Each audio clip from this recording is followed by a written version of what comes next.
everybody, it's me, Mr. Wandrum again. Okay, this is still Unit 2, Chapter 2, but this part of it is a little bit harder because last time in Unit 2, Chapter 2, we were adding and subtracting numbers mentally. This one's a little harder, but if we work at it, we can get really good at it. And I'm gonna put myself on the line here and see if I can do it. Okay, so the problem we're going to start off with is 43 times 31. Well, to make it easier in my mind, why don't I think of this as 43 times 30? Because to me, that would be easier. Then if I go 40 times 30, that will give me 1200, and then 3 times 30 would give me 90. So my answer would be 1290. But in the beginning, it was supposed to be 43 times 31, and I only did 43 times 30. So I needed 43 31 times. I need one more 43 to get my answer. So we put 3, 3, carry the 1, 2, 3, and 1. So my final answer is 1,333. Now, just like the addition and subtraction, maybe I did get the right answer, maybe I didn't. But the smartest way to find out is to come over here and to actually write it out the old-fashioned way. Get out our horse and buggy, which is just our regular multiplication way. Go 1 times 3 is 3, 1 times 4 is 4. I might even find out I did it wrong here. You never know, because your mind sometimes messes you up. 3 times 3 is 9, 3 times 4 is 12. Add those up, I get 3. 9 plus 4 is 13. Carry my 1, 2, 3, and 1. 1,333. And what do you know? I did it right, and I did it mentally. Now, you might have a different way to multiply 43 times 31 mentally. And if you do, that's fine also, because there's no right way and there's no wrong way. There's more than one way to skin a cat, the saying goes. So you can do 43 times 30 and then add another 43. Or you could even go 40 times 30 and then 3 times 30 and then 1 times 43. I know that sounds confusing, but that's another way you could actually do it. Okay? That's the first problem we're going to do. Here's a second problem. Okay, on this one, we have 99 times 57. Well, in my mind, I'm thinking, why don't we do 100 times 57? Because if we do 100 times 57, we could use the standard that we learned earlier in the year and just go 1 times 57 and then add the 2 zeros on. So we get 5,700. But that can't be our final answer because we said 100 times 57. That means 57 100 times. But we only needed 57 99 times. So we have to subtract 157 from this answer. Now this is a good chance for me to practice my borrowing, my subtraction skills. Borrow from this 70, make it 69. Put a 1 there to make that 10. 10 minus 3, 10 minus 7, I'm sorry, is 3. 9 minus 5 is 4. 6 minus 0 is 6. 5 minus 0 is 5. So I get 5,643, and that is my final answer. So I'm going to come over here, and I'm going to multiply it the old-fashioned way. Now you're saying, why didn't you just do that in the beginning and skip all that mental stuff? Well, it's good to get mental and do mental math because your mind gets better at doing the times tables and everything, but then just to double check yourself, do it like this also. 7 times 9 is 63, plus 6 would be 69. Put my 0 down, already done with this one, so I'm going to erase it.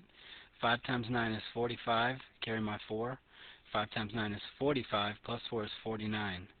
Now I'm going to add these up. Notice how I line everything up pretty neatly, and it's not so easy with this Interite, but I do it neatly anyways.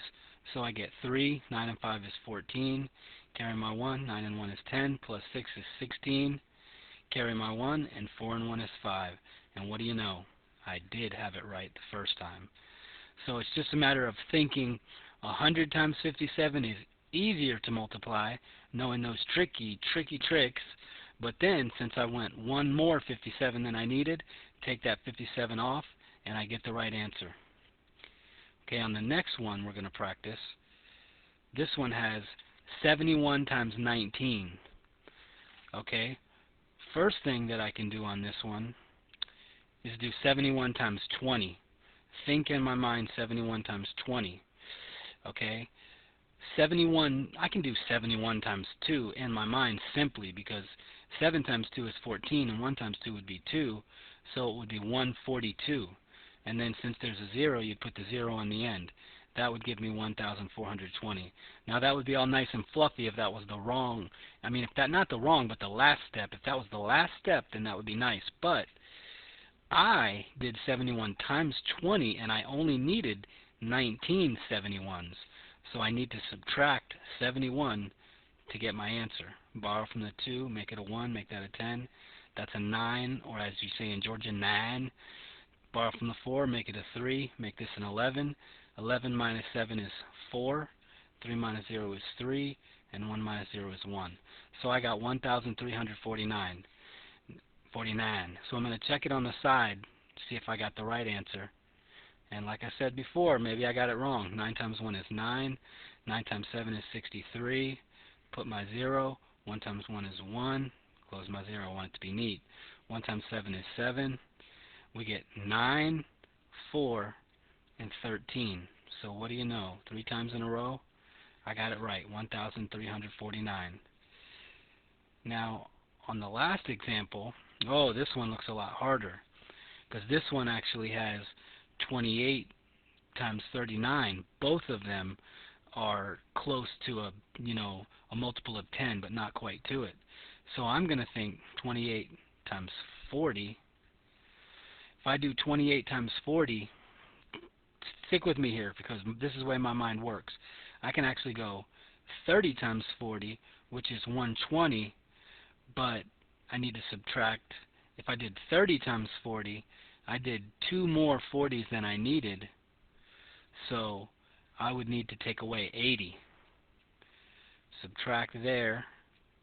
Borrow from the 2, make it a 1, that's a 10, that's a 2, that's a 1, that's a 1. I have 1,120. So I went 28 times 40, but I did 1 more 28 than I needed, so I got to subtract 28. Something's telling me I'm going to get this wrong because I just did too many mental operations. 10 minus 8 is 2. Borrow from the 1, make it a 0, make this an 11, minus 2 is 9. That's going to be 0, that's going to be a 1. 1,092. Uh-oh. Let's see if I did it right. 28 times 39. 9 times 8 is 72. Boy, I'm on the line here as a teacher. See if I get it right or wrong. 9 times 2 is 18. 18 plus 7 is 25. Put my 0. Cross out the 7. 3 times 8 is 24. Carry my 2. 3 times 2 is 6. 7, 8. That's an 8. Okay, now let me add those together. I get 2. I get 9. And I get 10. 1,092. And I did it right again. Now I know I did that kind of fast. I went through that fast and I said 28 times 40, and instead I thought of it as 30 times 40.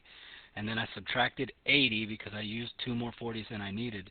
But you can pause the video at any time and you can look back at it slowly or look over it again and see the way I did it and see, wow, that's a pretty good way to do that problem. And then there's always the old-fashioned way. So when the kids are taking this test, they don't have to do it my way or do it the mental way. The mental way just makes them better at doing things mentally, which is ultimately one of our goals, is to make them better. But notice when I do it the old-fashioned way how quick I know my times tables. I can't stress enough how important it is to be really fast with your times tables. So parents, you have those kids at home and you quiz them, you say 8 times 7.